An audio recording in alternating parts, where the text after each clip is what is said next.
Well, Ulysses, we thought there would be a sweep against the White Sox, but it turned out not to be the kind we expected. Good thing we don't curse on this show because that was a bleeping disaster. So let's get bleeping started. Write the bleep now.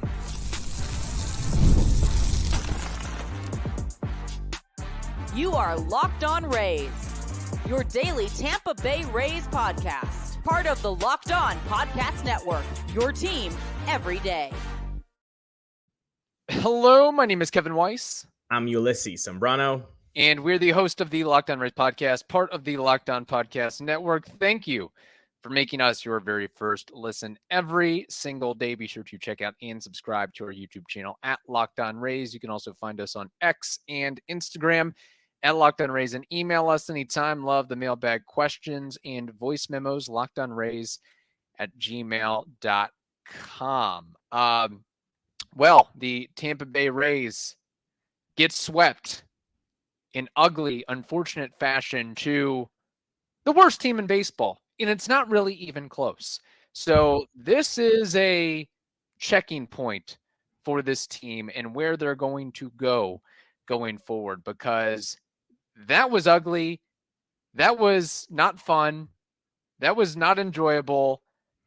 It was a mess, frankly. And there are a lot of lowlights to go around between Friday, Saturday, and Sunday.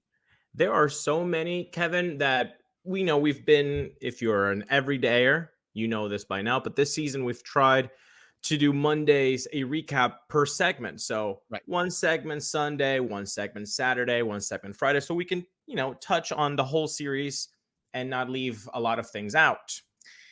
For this one, this is kind of like a State of the Union kind of episode because there was so much suckage on the weekend play that we can't just go game by game. It would be too much to take as a fan.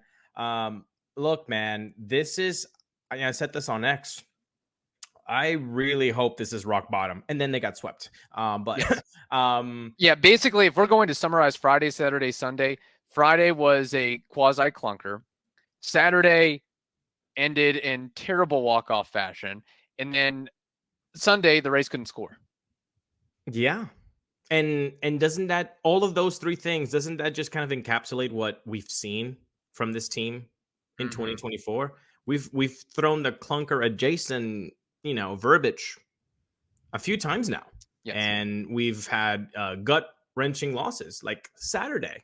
And so we've said that a couple of times now, a few times. And then on Sunday, you just said they can't score. Yeah, we've said that a few times. A guy named Eric Fetty, who I believe was pitching in the KBO last year and has a career 5.21 ERA, pitched a near complete game, and probably could have gotten it if the White Sox wanted to get cheeky and really rub it in. But that was just the type of weekend for this team. It was funny. The Rays, in a way, looked like the worst team in baseball, and the White Sox looked like they were playing for something, fighting for something, a wild card, anything.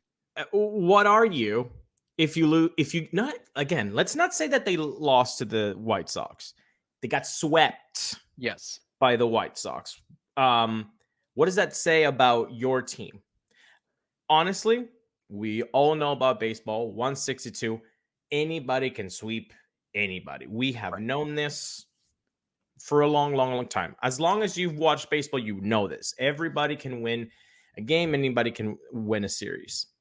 To sweep a series, that's difficult. It can be done. Of course, we see it all the time. But it's difficult. Yes. Now, to get swept by a team that has no life whatsoever in the first 25 games of the season, then to get swept by that team, that does say something to me. Maybe some other people are saying, no, everything's fine. Clap, clap, clap. I don't feel that way. Do you think there was a little sense of taking the White Sox slightly, playing down to the competition, and frankly, maybe not even really wanting to be there based on the conditions of the cold, the wind, the overcast, sometimes rainy, that it just wasn't. The Rays don't like that type of play. We talk about the Trop being a home field advantage. If you play for the Cubs or the White Sox, April and October can be your home field advantage because there are not a lot of teams that like playing outdoors in that environment. Yeah. And, when you're coming from Florida spring training, and if you're based in a team that's in Florida, you most likely have spent the winter in Florida. And if you don't have a house and you're like an international player, well, it's not like Jose Siri is fighting real winter climate in Dominican Republic either. Oh, can we just spend a segment on Jose Siri next? Oh, buddy. Can we do that? Oh, buddy. Because you have on the banner here or on the sideline, Vortex of Suck. You're just referring to Jose Siri, essentially. Correct? Honestly, look, man, I get it. He's a fun guy. We appreciate it when he's going well, but I don't want to hear anybody compare this guy to Kevin Kiermaier. No. Yes, and I want to hold that thought. Let's save segment 2 for our criticisms and our rant on Mr. Siri. Yeah. Shall we do? Yeah, exactly. So, you're talking about home field advantage. Of course, the weather is definitely a thing in Chicago, and we've known this. But the way that they attacked Rays pitching, the White Sox racked up 21 runs in these 3 games. That's more than a quarter of the 77 that they've scored this season. That is not okay. That is not okay. I mean, this obviously that came out of MLB.com, and there was another quote I was surprised with. Not surprised because it was really obvious. Nobody's happy here right now. Yeah, no blink, no bleeping. Yeah. Of course. How could you be happy? And I know that as fans, we try to make a narrative sometimes out of nothing. Like, oh, body language this, or they look this way, a certain way, look how they're playing and all that. Like, nobody knows what's going on inside those players' heads except themselves. Right. And nobody knows what's going on in the clubhouse except the people in the clubhouse. But I'll tell you this, after Saturday game, no Kevin Cash in the post game. That told me something. And, I know we're going to talk about Siri later, but taking Siri out, that told me something. Which I think had to be done. You cannot enable that type of behavior in action and lack of hustle and or motivation or paying attention in the game. And that game on Saturday, probably led to Sunday's loss, because when you lose like that in that fashion, it's like you just have nothing left. Bro, if the Rays had been the victor on Saturday, we would have gotten on the mic saying like, oh, the momentum, of course, is going to reach to Sunday. You don't think the White Sox were thinking the same thing? Of course they were. And it does help. It does work that way. And the opportunity for the White Sox clubhouse to be like, whoa, we can act. We've won one. Oh my gosh, we won twice in a row for the first time this season. We actually have a chance to sweep. Don't tell me that they're not going to come out hungry. Of course they are. Of course they are. Like, there's ego involved. There's ego involved because they're professional athletes. Professional athletes are really good at what they do, but they wouldn't get there if they didn't have ego. If they didn't think that they were the best at what they do, they don't get to the major leagues. They don't get to NFL. They don't get to be Michael Jordan. They have confidence in themselves. And that has to be with ego. So you have a chance to sweep a team. Yeah, you're going to come out hungry. And they did. Right. And you know what's crazy is looking at the White Sox roster, and look, the White Sox still aren't going anywhere, but they did add Tommy Pham. So maybe that put a little kick in their butt. But they have some players on their roster that I would envy being on the Rays roster right now. Benintendi, for example. It was the Benintendi weekend, but you're talking about a guy who's a 9-year vet, a professional who's played for the biggest markets, Red Sox, Yankees, respectively, career 275 hitter. Tommy Pham, 11-year vet, bulldog, something to prove, red ass. He's got that. He's the type of guy that can, who's going to be that guy in the clubhouse that's going to take a stand and say, enough, we need to get it together. And I don't know if they have that at this juncture. Robbie Grossman, even. I'll take him. 12-year vet, World Series champion. Not saying that the guy or multiple guys have to light the world on fire, but somebody that can come in the room and make a statement and bring this group together to get them on the right track. We've talked about this for a while now. There is no veteran leadership in the position player side of things in the Rays clubhouse. And I know people are going to say, what about Brendan Lau? I get it, but you can't be that guy when you're hurt. Are you even traveling with the team? I don't think I saw him in any of this of the shots inside the dugout. Maybe I missed him. But when you're on the IL, you usually don't travel, right? Yeah. So and he doesn't talk anyway. Not talk. not crapping on Brandon Lau, but he's not that. Everybody's he's not different. a Kevin Kiermaier personality. Everybody he's not a has Tommy their own Pham way. personality. He's not a Cliff Floyd personality. He's not an Eric Hinsky personality. You can be outspoken. You can be quiet. Mike Trout is a reserved guy. He's not outspoken. So Brendan Lau isn't either. So, okay, then you look at somebody else. Yandy. Well, doesn't seem like Yandy is an outspoken guy. Randy doesn't look like he's an outspoken guy. I feel like you need somebody, too, that at least can traverse both sides of the coin. Exactly. So then now you're like, okay, you're grasping at straws because, like, okay, who's succeeding right now? Ahmed Rosario, you can't do that as the new guy, even though you're a veteran. Richie Palacios, you can't do that as a freshie. You can't do that. So Caballero just got here. I think Caballero can grow and thrive in that role, but he's still trying to get worked in as well. He's essentially a rookie. He's been in the league. It's his sophomore season, essentially. We have so much more to talk about, Kevin, but I need you to tell me about DoorDash. Yeah, I have to tell everybody about DoorDash, and Mother's Day is coming up, so you need to think about this. Go ahead, get thoughtful gifts that your mother deserves with the convenience you need. We love that. Choose same-day delivery or schedule a week ahead for when flowers and gifts, i.e. jewelry, candy, whatever it may be, should arrive right to her doorstep with DoorDash. That's why they call it DoorDash, actually. Order now and get everything you need for Mother's Day on DoorDash. Use code LOCKEDONMLB, LOCKEDONMLB, to get 50% off your next order, up to $15 when you spend $15 or more on your next flour, convenience, grocery, or retail order. Do that now with DoorDash. Again, order using DoorDash today. Promo code LOCKEDONMLB. Also want to tell you that terms apply, but just do the thing. You need to treat your mother right, and no better way than doing it easily, effectively, monetarily with DoorDash. Yes, and you can also get a little bit of frustration out by playing Monopoly Go, people. I've told you, everybody's got a competitive edge. After this weekend, I think we all need just a little bit of this.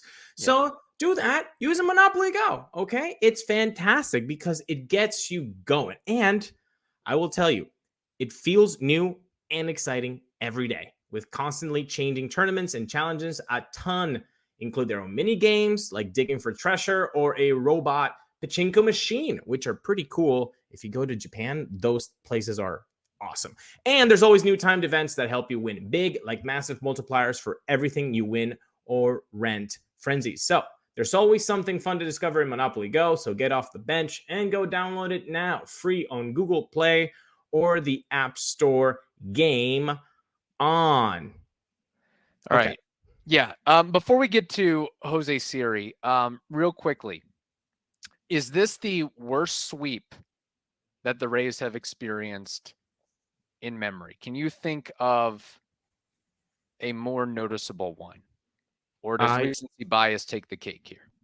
I think recency bias takes the cake here, but because just like they had 3 wins. We just gave them 50% of their wins. Like that's unfathomable. Like you can't. And like you said, the runs.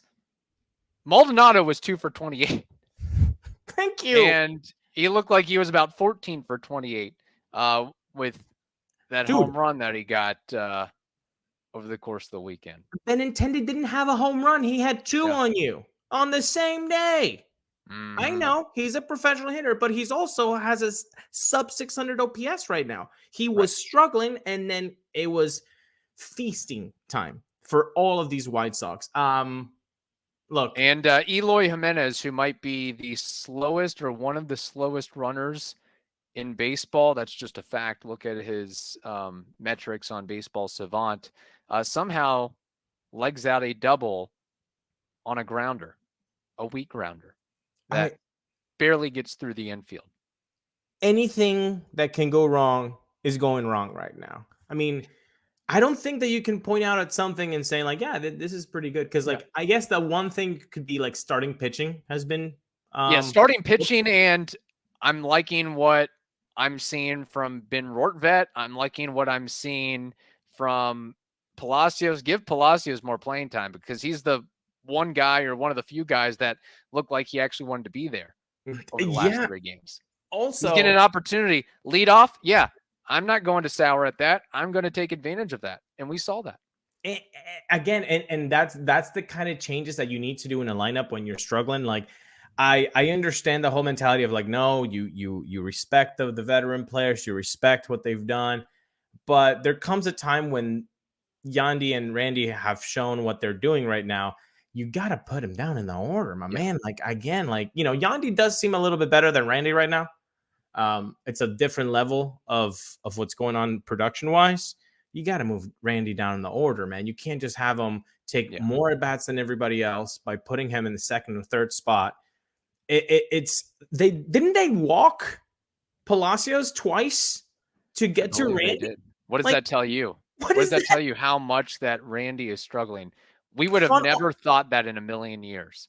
Front office, Kevin Cash, wake up. Wake up. Doing the same thing over and over again, expecting a different result is insanity. Yeah. You keep doing the same thing. My second question before we get into Siri. Will the Rays make the playoffs? Well, you know what? I'll tell you this.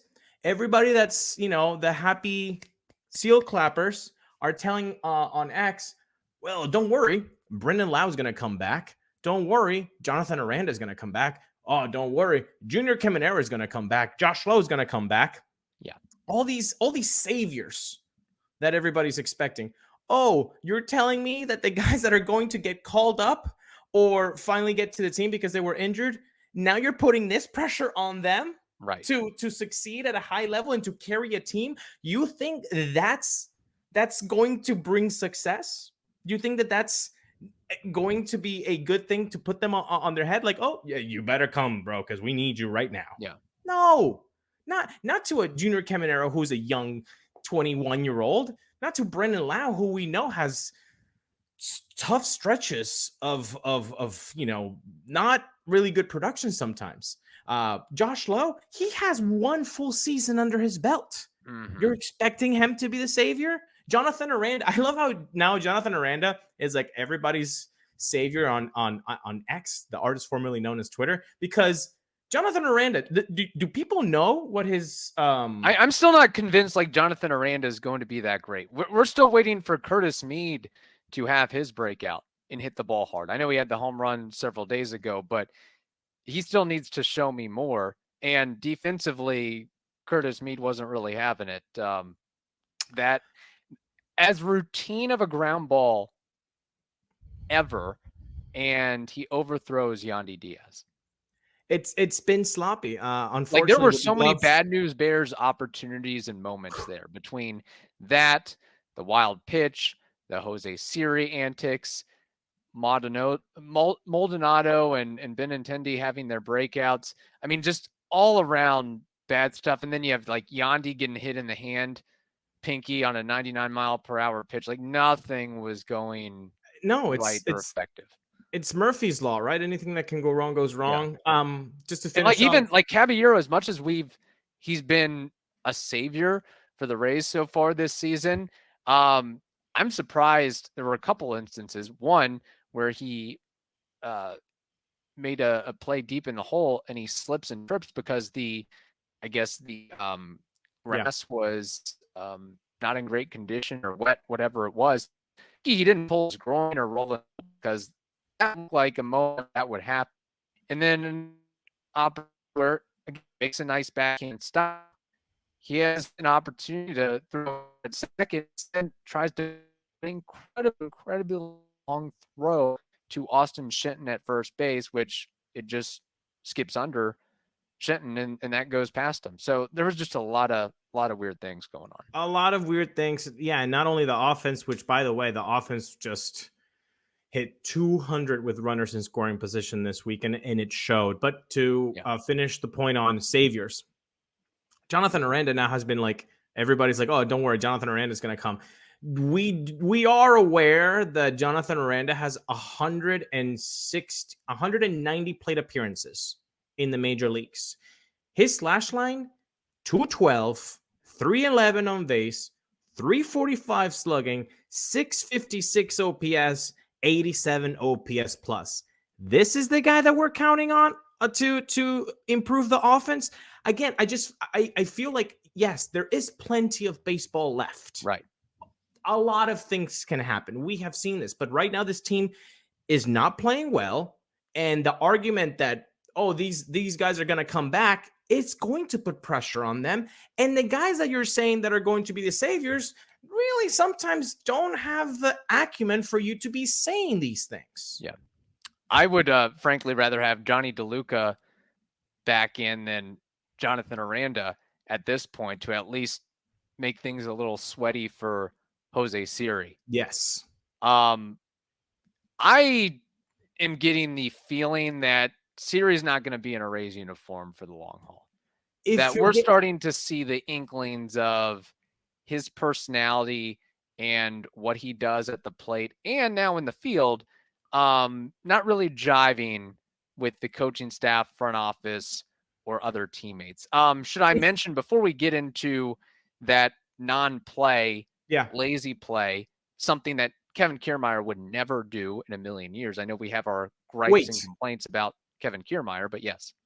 Before you tell me that, if you were to pick a place where you could put green Skittles on Jose Siri, maybe not being long-term with the Rays, where would you go, man? Oh, but yeah, let's not get too ahead of ourselves. Going on a little rant here. Well, I'd probably go to FanDuel. You know why? Because it's playoff time in the NBA and NHL. Baseball's still going on, as we know. It will be going on for the next 5+ months. And FanDuel is your place to bet on every single game. So right now, new customers get $150 in bonus bets guaranteed. That's $150 whether you win or lose. You can bet on everything from slap shots to home runs to slam dunks, all on an app that is safe, secure, and super easy to use. So what are you waiting for? Go ahead, visit FanDuel.com/LOCKEDON to make your first bet an automatic win. FanDuel, they are America's #1 sportsbook. So you said something about Kevin Kiermaier, but I want to tell you, if you're still listening to this episode, thank you. Hit that like button, hit the subscribe button. And just to amp you up a little bit, people, I'm going to tell you a secret if you stay till the end of this episode. Oh, I want to hear that secret. What I can tell you, Jose Siri, do you want to take a guess? I know you played this game with me recently. What his strikeout percentage is right now?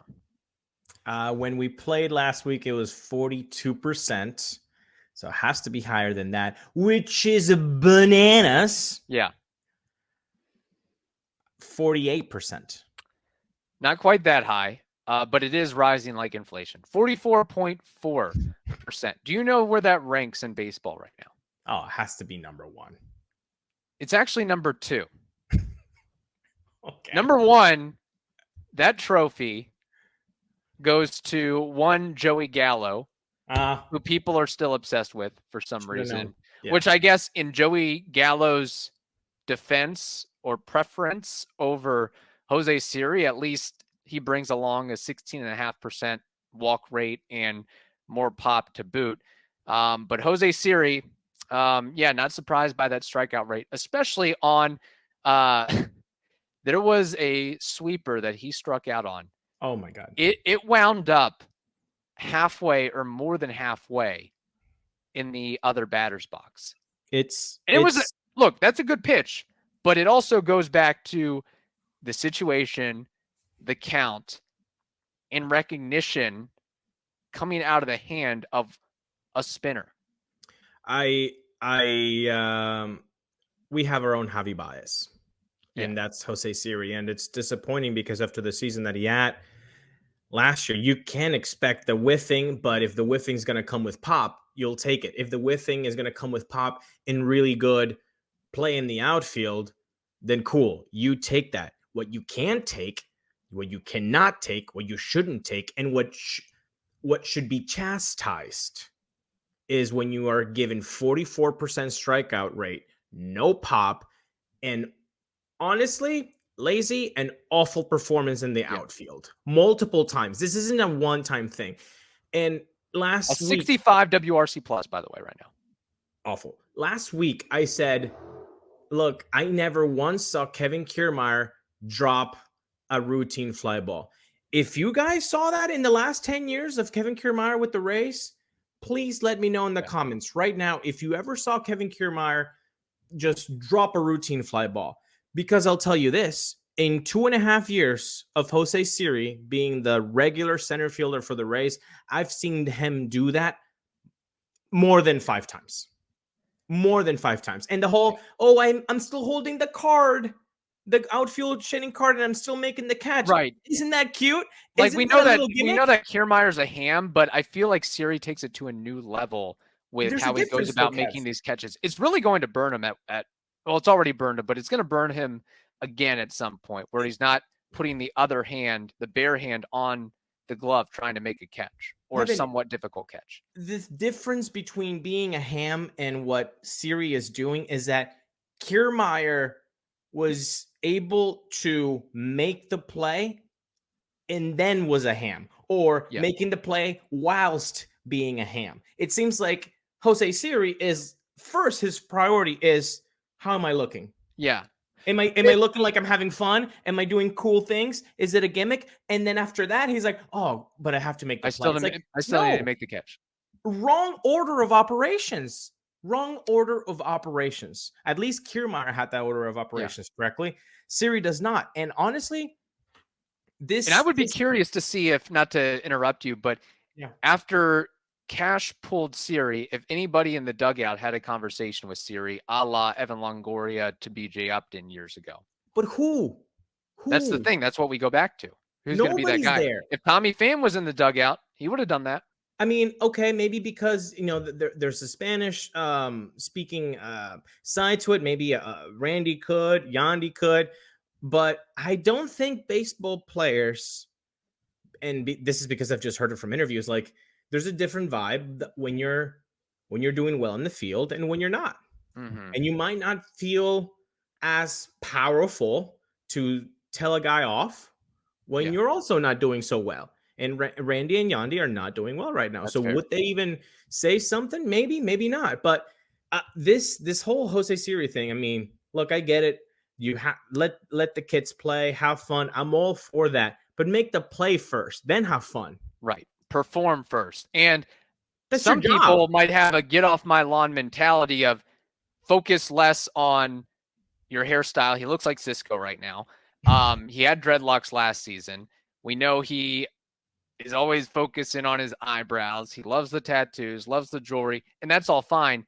But when it comes time to play and perform and give 100%, you need to be able to do that. Otherwise, you're not going to be in a Rays uniform for long. Also, another thing, did Kevin Kiermaier, I don't know, I haven't seen every single Kevin Kiermaier at bat, but did he ever do a bat flip on a ball or a swing that didn't go over the fence? Good question. Maybe not a bat flip, but I think maybe he stood and stared. But I think a lot of players do that. Yeah, but Siri had a couple weeks ago, I guess, he had the bat flip on the ball that didn't even, and it was like a momentous, monstrous bat flip that didn't go over the fence. Look, I really hope Kevin Cash and company had a lot of things to say to the team. Yeah. And on that bus ride, that 1.5, 2-hour bus ride to Milwaukee, where things don't get any easier against a team that I think they're 17-10. I mean, they're sitting pretty right now. And based on the pitching matchups, there is not really easy look at the paper and say, oh yeah, we got that one. Kevin, I think everybody that the Brewers are rolling out is going to be competitive in a difficult opponent. This team should thank its lucky stars that it's at 13-16. I mean, the expected win-loss record, according to what they've allowed runs-wise and what they've scored, is actually 11-18. They're just, it's bad baseball that we're seeing. Yeah. It's bad baseball that we're seeing. Nobody can say differently. If anybody's out there saying that the Rays are playing well, don't listen to those people. I'm sorry. Just take them out. I mean, Saturday was like a fun game to watch in the sense of the back and forth, the up and down, but the final conclusion wasn't enjoyable. But they have, there's a lot of things that are not aesthetically pleasing that are going on with this team right now. They had multiple times to win that game, though. So yeah, it was fun, but they had multiple times that where they could put it on the neck of the White Sox. And I don't know, we could just point out a situation, whether it's a double play or a strikeout or the two pop-ups between Randy and Isak. And I know it's wrong of us to even point the finger at Isak, because Isak's doing everything he can to be productive. And on Sunday, he was basically the guy. Just not clean baseball in the field, not clean baseball at the dish, not clean baseball in the clubhouse, not clean managing in the bullpen, in the starting pitching. All around, horrible. Right. Yeah. And it's a young team with a lot of injuries, and that's what we're seeing right now. We do have some comments from listeners on where the Rays stand as of right now.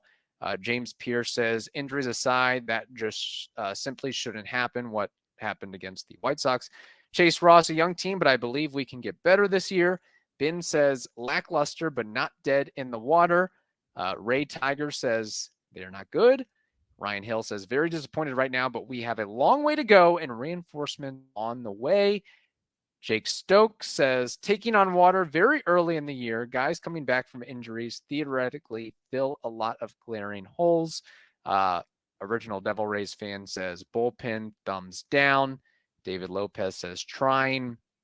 Danella says, disappointing, but bounce backable. Chris Snyder says, possibly slightly better than the Marlins. Okay. Vic Man says there are still reasons to be optimistic. Jim Bob says, no bueno. And John Bettman says unacceptable. So that more or less encapsulates what the fan base is thinking as of this moment. One other thing, Jose Siri, will he be on the Rays roster this entire season? Or do you see a DFA/trade? I don't see a DFA. I don't see a trade. I could see a bench. I could see a benching. Okay. Yeah. Johnny DeLuca can't get here fast enough, because based on what I've seen and heard, he gives all effort. Yeah. Just saying. And he probably won't have a 44% strikeout rate. Wait, 44.4%. Probably not. I should note there. Two things, and then we can wrap it up because we've gone over. Number one, 162 games. People, we basically have a full KBO season to go. Full 5 months of baseball. Okay. Yeah. So yes, they're sucking right now. They're playing horrible ball, and they actually should have a worse record. Those are all facts. Nobody should deny that. Nobody can deny that. That's actual things that are happening. Look at it. It can get better. Hopefully it gets better. And sometimes in life, you need a stiff punch in the face that hits you like a Buick to look at your life, to look at what's happening, and change. So hopefully this is it for the team. And number two, City Connect, Devil Ray doing an ollie. That's all I'll say. Kevin, that's all you'll say too? Yes. Wrap this up. All right. Hope you all have a wonderful day. Stay safe, and we will talk to you tomorrow.